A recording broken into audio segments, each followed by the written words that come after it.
Good morning dear students. आज की class में हम हिस्ट्री का आपका नेक्स्ट टॉपिक डिस्कस करेंगे, द मराठा एज। तो स्टूडेंट्स, मराठा अम्पायर अपने आप में बहुत इम्पॉर्टेंट है एग्ज़ाम पॉइंट ऑफ व्यू से। इसमें कुछ ऐसे क्वेश्चन पूछे जाते हैं like third battle of Panipat for example, और क्वेश्चन आ गया कि छत्रपति का टाइटल किसको दिया गया था। ठीक है, तो ऐसे क्वेश्चन जो एग्ज़ाम में बन सकते हैं। तो स्टूडेंट्स, मराठा एज की शुरुआत होती है छत्रपति शिवाजी से। तो शिवाजी को छत्रपति का टाइटल क्यों दिया गया, ये आगे हम डिस्कस करेंगे। तो शिवाजी महाराज जो थे, basically they belong to Bhosale clan of Maratha. तो जो शिवाजी महाराज थे वो भोसले क्लैन से बिलोंग करते थे मराठा की। मराठा एम्पायर बहुत बड़ा था स्टूडेंट्स। आज की डेट का महाराष्ट्र हो गया, ठीक है, some part of Karnataka, Bijapur वाला रीजन हो गया, सम पार्ट ऑफ गुजरात, तकरीबन सारा गुजरात और महाराष्ट्र, ये कंप्लीट मराठा एम्पायर था। तो बहुत बड़ा था मराठा एम्पायर। ठीक है जी। शिवाजी के फादर का नेम क्या था? शाहजी भोसले। स्टूडेंट्स, शिवाजी के फादर का नेम क्या था? शाहजी भोसले, और मदर का नेम क्या था? जीजाबाई। तो एग्जाम में क्वेश्चन अगर पूछा जा सकता है कि शिवाजी के मदर का नाम बताओ, आंसर इज जीजाबाई। ठीक है जी। उसके बाद नेक्स्ट इंपॉर्टेंट पर्सन है दादाजी कोंडव। दादाजी कोंडव कौन थे? ये शिवाजी के फादर के, आप कह सकते हो कि जागीरदारी सिस्टम को संभालने वाले पर्सन थे दादाजी कोंडव। और ये शिवाजी को सिविल एंड मिलिट्री ट्रेनिंग देते हैं। ये शिवाजी को हर एक चीज़ सिखाते हैं कि कैसे हमने सिविल एडमिनिस्ट्रेशन करना है और कैसे हमने मिलिट्री रूल करना है, कैसे हमने वॉर्स बैटल्स लड़नी है। और यही दादाजी कोंडव होते हैं जो शिवाजी को गोरिल्ला वॉर टैक्टिक्स सिखाते हैं। गोरिल्ला वॉर टैक्टिक्स क्या होता है स्टूडेंट्स? लाइक छुप के अपने दुश्मन पे हमला करना, अपने दुश्मन के ऊपर छुप के वार करना, ठीक है, और अपने दुश्मन की सेना को लाइक परास्त कर देना, उसे कहा जा सकता है, आप क्या कह सकते हो,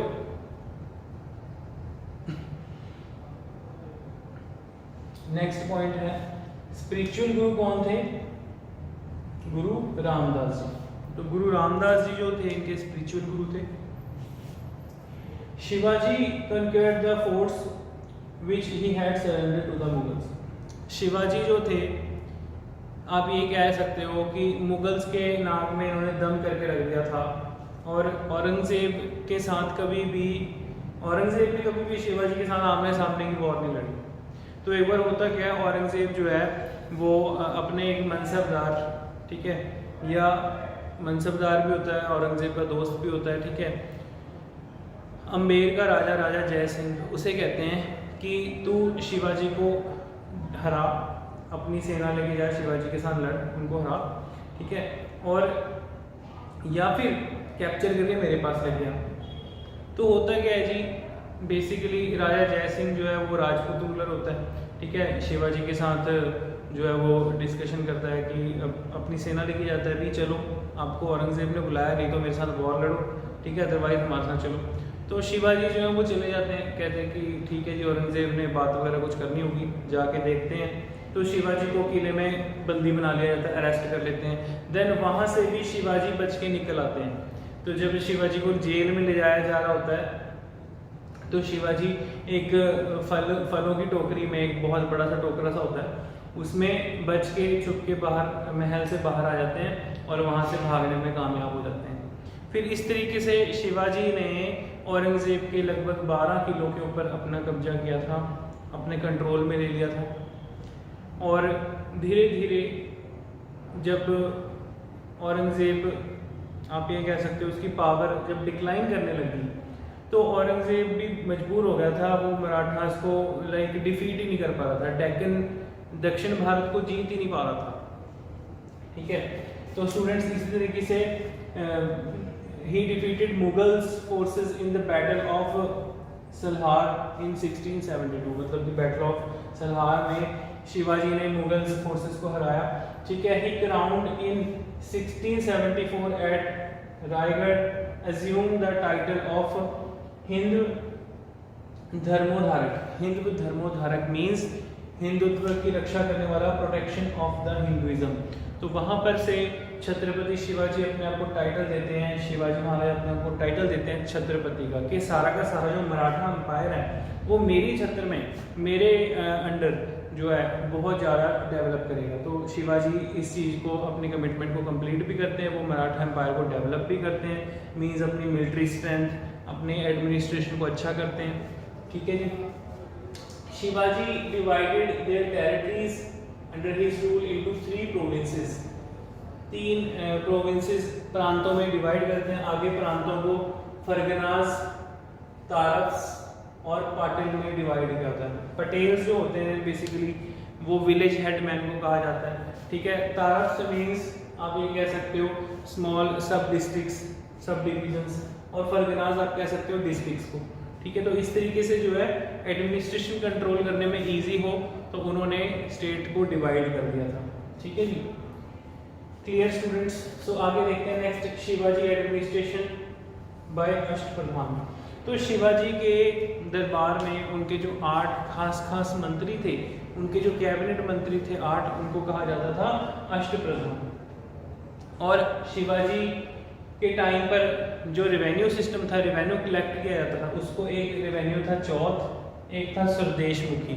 स्वदेशमुखी इज 1/10 ऑफ लैंड, जो भी लैंड रेवेन्यू कलेक्ट करना है उसका 10वां हिस्सा 1/10, और चौथ जो था वो 1/4 हिस्सा हुआ करता था, 1/4।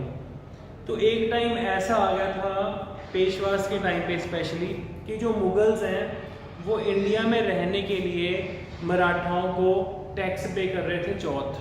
ये जो चौथ टैक्स था, मराठा अपने आसपास के प्रोविंसेस के रूलर से ये टैक्स कलेक्ट करते थे। मतलब मराठा इतने पावरफुल हो गए थे कि जो भी रूलर उनको ये चौथ टैक्स नहीं पे करेगा तो मराठा उसके ऊपर हमला कर सकते हैं। तो इस तरीके से स्टूडेंट्स ये जो चौथ टैक्स है बेसिकली ये एक ऐसा टाइम आ जाता है मुगल्स के ऊपर कि ये चौथ टैक्स उनको पे करना पड़ता है मराठाओं को। सो स्टूडेंट्स इस तरीके से मुगल्स जो है वो इंडिया में रहने के लिए, ताकि उनके ऊपर हमला ना कर दे मराठा, ठीक है, वो टैक्स पे कर रहे हैं चौथ। ठीक है, आपको ये चीज़ समझ में आ गई। सो स्टूडेंट्स शिवाजी महाराज इतने ज़्यादा ब्रेव थे, उनके ऊपर बहुत बार हमले हुए, लेकिन फिर भी वो किसी भी हमले में, किसी भी वॉर में परास्त नहीं होते थे। ठीक है, हारते नहीं थे। ठीक है, एक शाइस्ता खान था, ठीक है, अफगान, उनके ऊपर हमला करता है, बहुत बड़ी हाइट होती है उसकी, 7-8 फुट लंबा होता है, और शिवाजी छोटी हाइट के थे। लेकिन शिवाजी के पास एक शेर का नाखून था, एक बहुत बड़ा पंजा होता है, ठीक है, शेर का पंजा अपने पास रखते हैं अपने जेब में, तो वो शाइस्ता खान को उस पंजे से मार के वहीं पे ढेर कर देते हैं।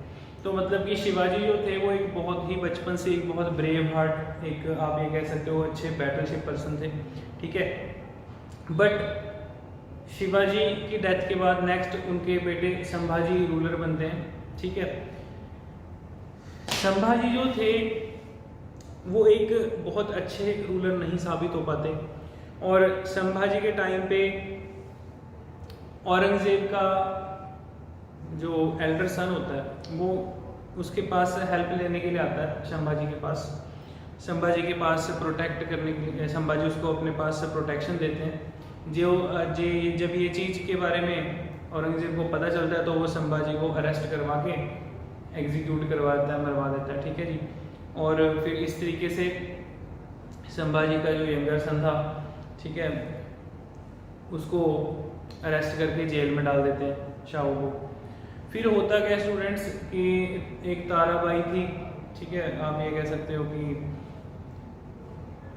ताराबाई और संभाजी के जो नेक्स्ट सन था शाहू, आपस में उनमें ही कॉन्फ्लिक्ट हो गया, उनमें ही डिफीट, आप ये कह सकते हो कि कॉन्फ्लिक्ट शुरू हो गया, एक दूसरे को हराने में लग जाते हैं कि कौन रूल करेगा कौन नहीं करेगा।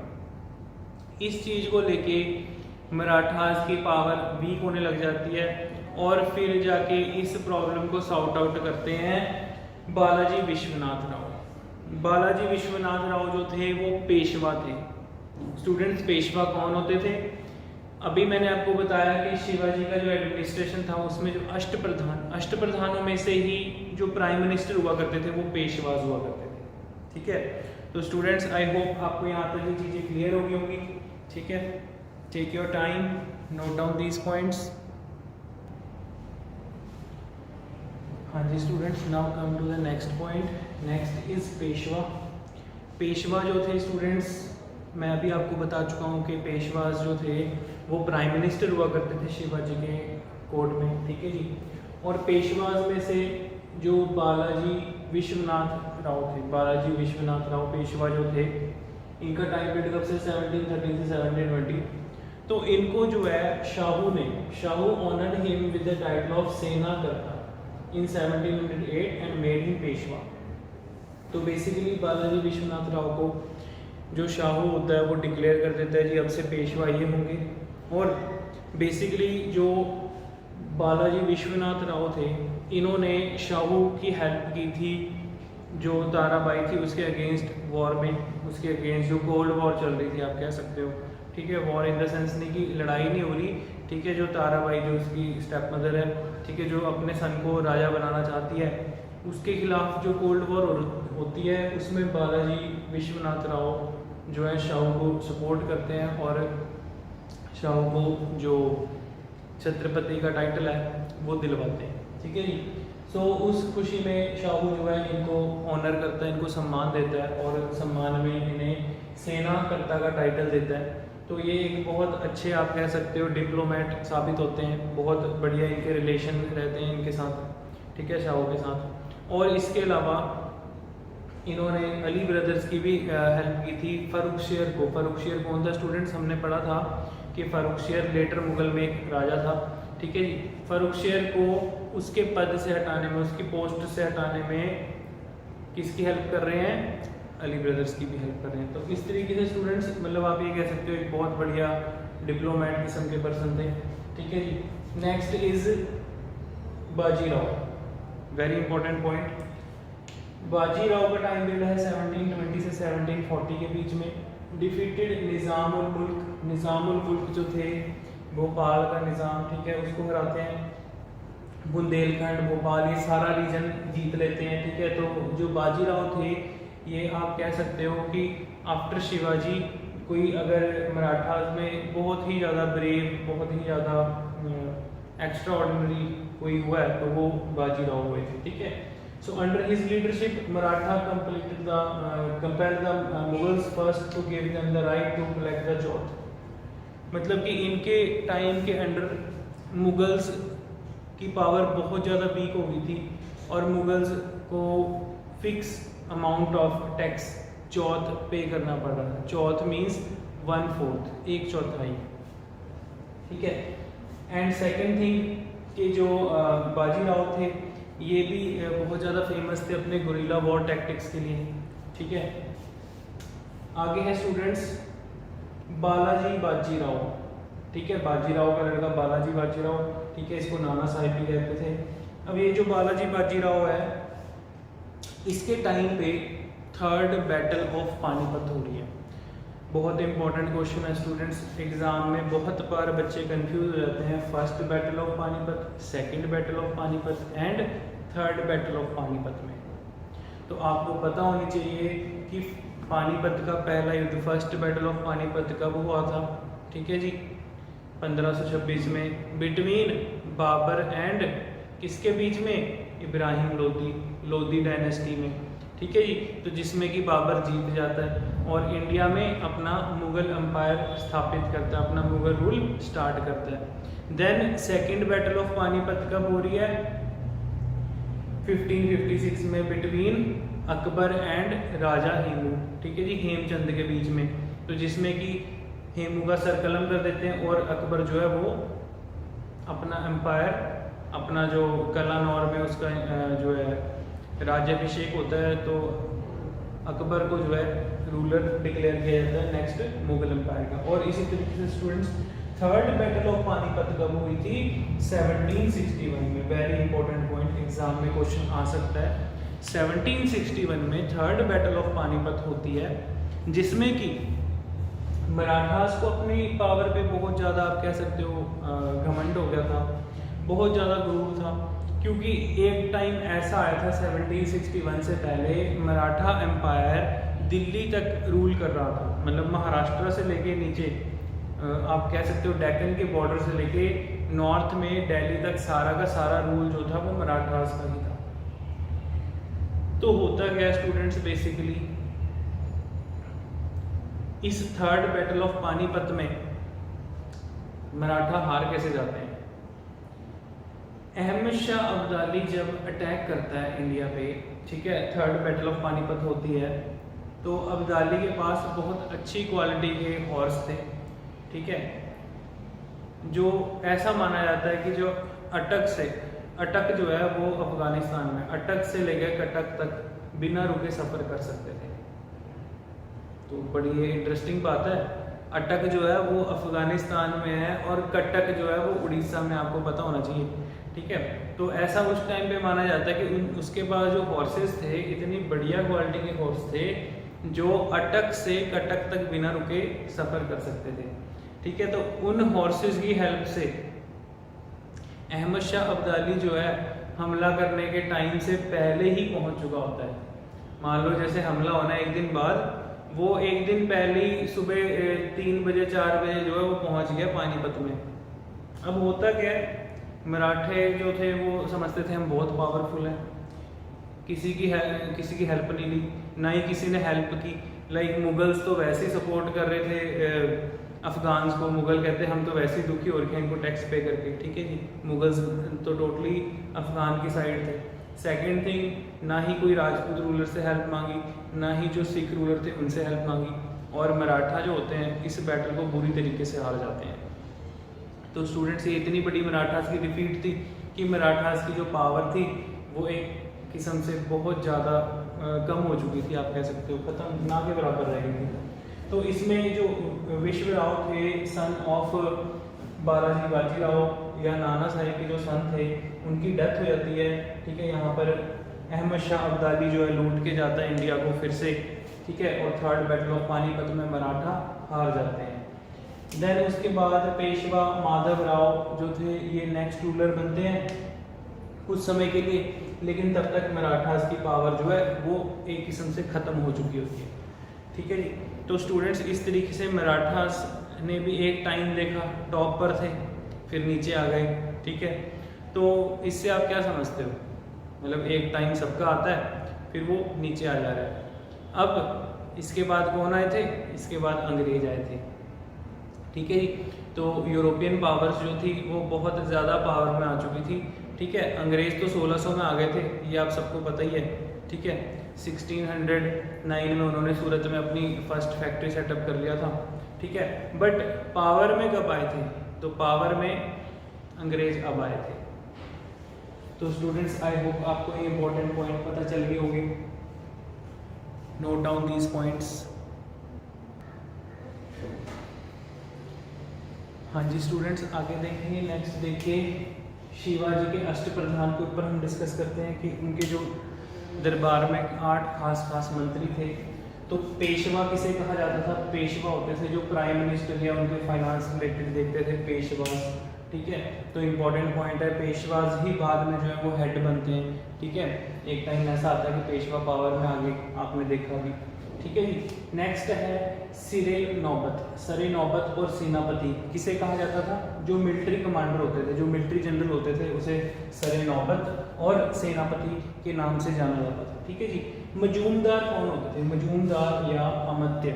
मजूमदार होते थे जो अकाउंटेंट हुआ करते थे, जो सारा लेखा जोखा सारा बही खाता देखते थे, ठीक है जी।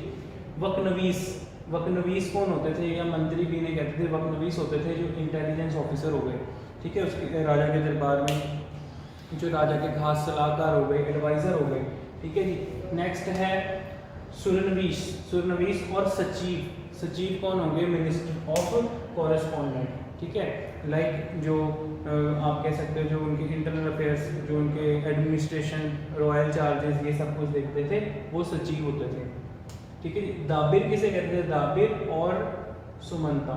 दाबिर होते थे जो फॉरेन मिनिस्टर, या उनको सुमंता भी कह देते थे, ठीक है जी, फॉरेन मिनिस्टर्स।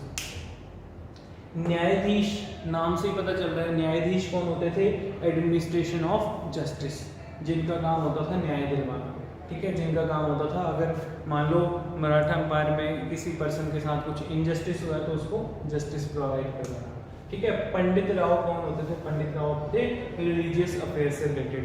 ठीक है, पंडित राव कौन होंगे? जिनका काम क्या होगा कि जितने भी कोई भी लाइक कोई हवन, कोई यज्ञ, कोई भी रिलीजियस अफेयर, कोई भी रिलीजियस सेरेमनी आ गई, वो सब कुछ देखने का काम होगा पंडित राव का। ठीक है, तो ये इंपॉर्टेंट है स्टूडेंट्स, टेक योर टाइम, अच्छी तरह से देखो, समझ में आ गया। इनमें से एग्जाम में क्वेश्चन पूछे जा सकते हैं। ठीक है, तो स्टूडेंट्स अब आपको ये चीज़ें क्लियर हो गई हैं। ठीक है, इस वीडियो को आप बार बार देखिए, ठीक है, रिपीट करके, और इन टॉपिक्स की PDF फाइल मैं आपको ग्रुप में प्रोवाइड कर दूंगा। ठीक है, जो भी आपको डाउट आ रहा है तो आप वीडियो को बार बार रिमाइंड करके देखिए। ठीक है, और एग्ज़ाम पॉइंट ऑफ व्यू से जो इम्पोर्टेंट क्वेश्चन है वो हम डिस्कस कर चुके हैं। तो स्टूडेंट्स कई बार एग्ज़ाम में ये चीज़ें भी पूछ ली जाती हैं, तो आपको हर एक चीज़ अच्छे से क्लियर होनी चाहिए। सो स्टूडेंट्स, आई होप आपको लेक्चर समझ में आ गया होगा। Now we wind up our session. Thank you.